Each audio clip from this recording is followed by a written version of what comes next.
नौकरानी यानी कि शायू कह रही होती है, by the way young master को इस शादी को स्मूथली करवाना है तो तुम्हें भी एक आइडेंटिटी को लेना होगा जो कि यंग मास्टर आन से कम नहीं होनी चाहिए।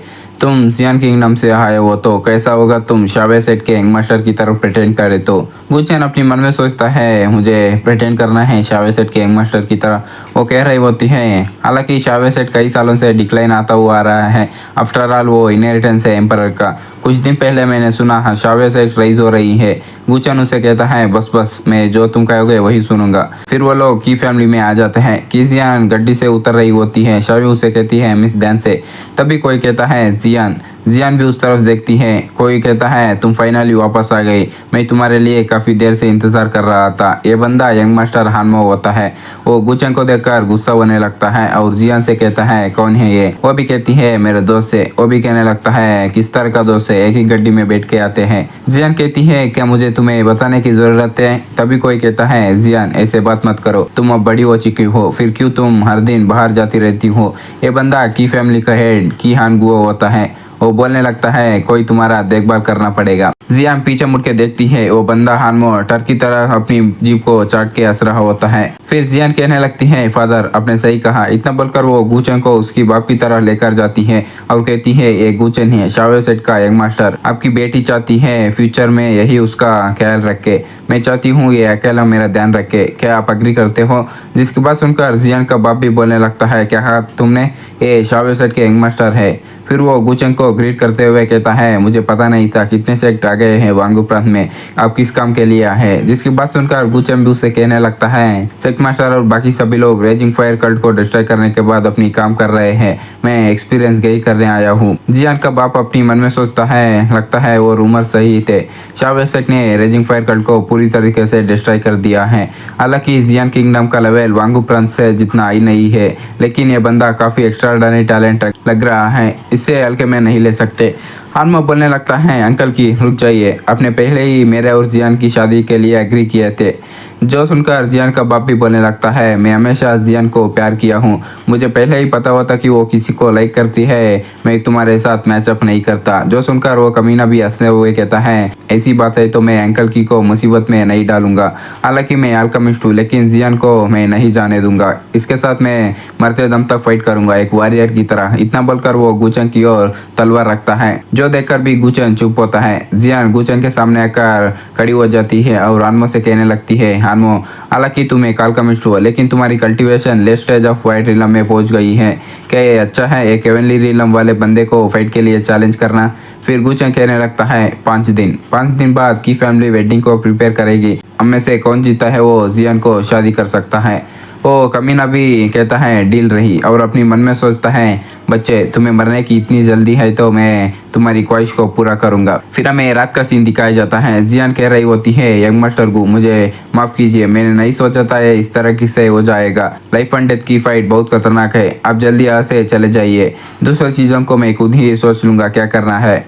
गुचैन भी बोलने लगता है मैं ऐसे चला जाऊंगा तो शावे सेट का रेपुटेशन का क्या होगा, चिंता मत करो वो सिर्फ वाइट रियलम में है, मैं उसके ऊपर ध्यान भी नहीं दूंगा। जिसकी बात सुनकर शावी बोलने लगती है यंग मास्टर को सच में अब बड़े बड़े बात करते हैं। तुम्हें सच बताओ तो अगर जियान किंगडम में होते तुम्हारी स्ट्रेंथ अच्छी थी, लेकिन तुम वांगू प्रांत में हो, तुम सिर्फ हार जाओगे। हम तुमसे कई गुना बेहतर है स्किल्स में है, मार्शल आर्ट्स में और रिजल्ट्स में। हमारी लेडी तुम्हारे लिए चिंता कर रही है लेकिन तुम्हें फर्क ही नहीं पड़ रही है। जिसकी बात सुनकर गुचैन को भी गुस्सा आने लगती है। वो कहने लगती है अगर तुम्हें विश्वास नहीं है तो क्यों नहीं तुम्हें मेरे साथ पहले कम्पीट करके देख लेते, मैं वाइट रिलम के एलिमेंटरी लेवल पे हूँ। गुचैन भी ठीक है बोल देता है। फिर वो लोग बाहर आ जाते हैं कम्पीट करने के लिए। शावी कह रही होती है यंग मास्टर को मैं आपको ऑफेंड करती हूँ तो मुझे माफ करना, आज मैं तुम्हें दिखाऊंगा एडवांस मार्शल आर्ट क्या है। इतना बोलकर वो ड्रैगन क्ला फिश बना के गुचैन के ऊपर अटैक करने जाती है। जो देखकर एक पल के लिए गुचैन भी शॉक हो जाता है। जियान कह रही होती है शावी उसे हट मत करना। गुचैन को देख सकते हैं वो शावी के गले को अपनी हाथों से आसानी से पकड़ लिया होता है। जो देखकर जियान भी शॉक हो जाती है। शावी कह रही होती है ऐसे कैसे हो सकता है और अपनी मन में सोचती है कैसे मैं एक छोटी जगह के मार्शल आर्टिस्ट से हार सकती हूँ, वो भी कुछ ही सेकंड्स में। गुचैन उसे कहने लगता है कि आप भी लोग हैं जो कि टियांग आर्ट को प्रैक्टिस कर रहे हैं। जियान भी बोलने लगती है तुम्हें टियांगांग को जानते हो? जो सुनकर गुचेन भी कहता है क्या तुम भी इसे प्रैक्टिस करते हो? जो सुनकर जियान कहने लगती है ऑफ कोर्स, टियांगांग की फैमिली की सीक्रेट आर्ट है, नेचुरल सी बात है, मैं इसे प्रैक्टिस करती हूँ। जो सुनकर गुचेन कहने लगता है तुमने कहा मार्शल आर्ट्स पास डाउन आ रही है तुम्हारी फैमिली में, क्या तुम्हारी की फैमिली 500 साल से जीता हुआ आ रही है? जो सुनकर ये दोनों भी कहने लगते हैं तुम कैसे जानते हो? जो सुनकर गुचेन भी सोचने लगता है मैं भी सरप्राइज हूँ, लिटिल सर्वेंट की डिसेंडेंट से इस तरह से मिलूंगा। फिर हमें पास्ट का सीन दिखाया जाता है। गुचेन किसी को हील कर रहा होता है और वो कहने लगता है इस टियांगांग आर्ट में कुछ खामियां है, अगर तुम्हारे साइड में कोई टीचर नहीं रहेगा तुम्हारी धर्म को प्रोटेक्ट करने के लिए तुम पागल बन सकती हो, नेक्स्ट टाइम इसे प्रैक्टिस मत करना। जो सुनकर वो लड़की भी कहने लगती है मुझे कोई परवाह नहीं है, क्यों नहीं मास्टर, मुझे हमेशा प्रोटेक्ट नहीं करते। किस जान कह रही होती है यंग मास्टर को ये मोस्ट प्रीसियस और एक ही टेक्निक है एंसेस्टर द्वारा पास डाउन आ रही है, 9 एवेंस पिल गार्ड, तुम कैसे जानते हो? जिसकी बात सुनकर गुचेन चुप हो जाता है और कुछ नहीं बोलता और अपनी मन में सोचता है मैं कंफ्यूज हुआ पड़ा हूँ, मुझे लिटिल सर्वेंट की डिसेंडेंट से शादी करना पड़ेगा। फिर हमें पिल रूम का सीन दिखाया जाता है। गुचेन पिल को रिफाइन कर रहा होता है। शाव्यू जियान से कह रही होती है मिस ये सच में जानता है पिल को कैसे बनाते हैं, क्यों मैंने इस तरह का पिल रेसिपी को देखा नहीं हूँ। जो सुनकर जियान भी बोलने लगती है अभी बात मत करो, ध्यान से देखो। फिर गुचेन अपनी आँख खोलता है, फिर वो भट्टी से पिल्स को निकालने लगता है जो काफी सारे पिल्स होते हैं।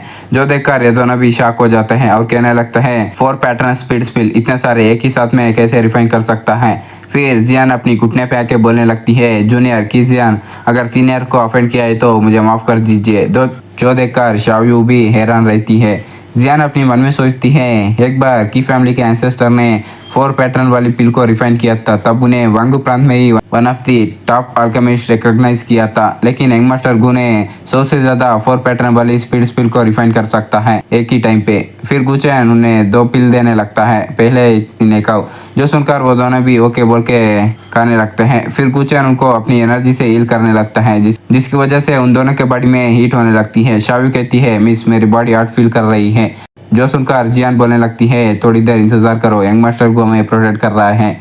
गुचेन उसे कहने लगता है जो एक्सरसाइज तुम प्रैक्टिस करते हो वो गलत है, अगर तुम ऐसे ही कंटिन्यूसली प्रैक्टिस करते रहो तो तुम सिर्फ अपनी फाउंडेशन को लॉस कर सकती हो। मैं तुम्हारा मेरिडियन को रिपेयर कर रहा हूँ, फ्यूचर में मैंने जो एक्सरसाइज को इम्प्रूव किया था वही प्रैक्टिस करना। वो दोनों भी ठीक है बोल देते हैं। फिर हमें एक घर से बहुत ज़्यादा एनर्जी को बाहर निकालता हुआ देख सकते हैं।